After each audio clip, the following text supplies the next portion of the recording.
Hello, this is Daniel Burrus, author of Flash Foresight, and welcome to Know What's Next. You know, I want to take a little bit of time to talk about change, because part of the predictable future is you're going to be implementing more and more change, both internally and externally. And how you manage that change will determine the success of that change. And the basic thinking is, well, nobody likes change. People hate change. But, you know, I beg to differ on that one. Humans are born loving change. Let's face it, babies cry until you change them. Matter of fact, they prefer rapid change. Hey, why do we take vacations? I need a change. I got to get out of here. In other words, not all change is negative. But you and I both have experienced negative change. We know there is negative change. Knowing the difference between positive and negative change can help you manage it better, and it can help determine the success of those changes. So what is negative change versus positive change? Negative change is the kind of change that hits you personally and you didn't see it coming. It hits you personally and you didn't see it coming. Although most of those changes you could have seen. You see, you just weren't looking. When do people get burglar alarms? After getting robbed. Hey, I need an alarm. Well, yeah, no kidding. When do people start exercising? When the doctor says, hey, you know, you're gaining a lot of weight here, you better start exercising, get out of that chair. When do we start working on our relationships? As we enter divorce court. Because should we talk now? Now, my point is, this is crisis management. All we're doing is putting out fires, managing all these changes that are coming into us. And that isn't going to work very well as we have more and more change coming your way. So what do? Number one, we realize that a lot of those problems that are coming our way are fully visible ahead of time. What we have to do is take the time to look. You'll be amazed at what you see. Solve those problems before you have them. Secondly, a lot of those changes are coming your way. Right now for your career, there are changes that are fully visible. They're coming your way, but you're ignoring them. You're too busy putting out fires. Maybe you should be paying attention to them and taking action on them now, turning those negatives into positives before they happen.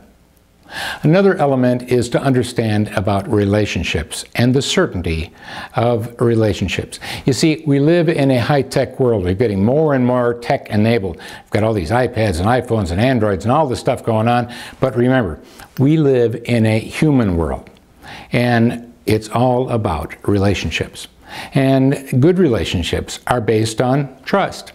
If you don't have trust, frankly, you don't have a good relationship. So, how do you manage change and make sure that you maintain good relationships? It happens all the time where companies are mismanaging relationships because they're mismanaging trust, and therefore change becomes a big problem. For example, take your phone right now. Call your phone company and tell them you're going to cancel. You know what they'll do? They'll give you a better price. Does that make you trust them more? No. Makes you wonder how long you've been getting ripped off. I could give you many, many examples of how individuals and companies inadvertently undermined trust. Yet, they're not evil people, they're not evil companies. The problem is they're not thinking about trust and its importance. You see, it's assumed, it's back here. I don't want it to be assumed for you. I want you to bring it to the forefront of your mind whenever you're thinking about implementing a change, before you implement it. So here's what you do. You ask yourself, on a meter, let's think of an old-fashioned gas gauge. No trust, full trust. Where is trust currently between ourselves and the people that will be impacted by this change? Then ask yourself, if we implement this change in this way, what happens to trust? And if in your opinion trust will go down, hey, don't implement it in that way.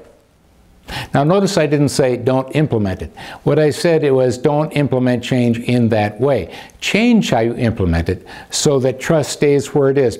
And by the way, if there's anyone in your organization that can raise the bar on trust, can increase trust, reward them openly, because you get the behaviors you reward. And if you're creating a more trusting organization, internally and externally, you know what, you're going to do quite well, because the future is all about relationships. Change is part of our world. Managing it will determine its success or lack of success, managing it correctly. So let's not just react to the changes that hit us. Let's anticipate them using the power of certainty.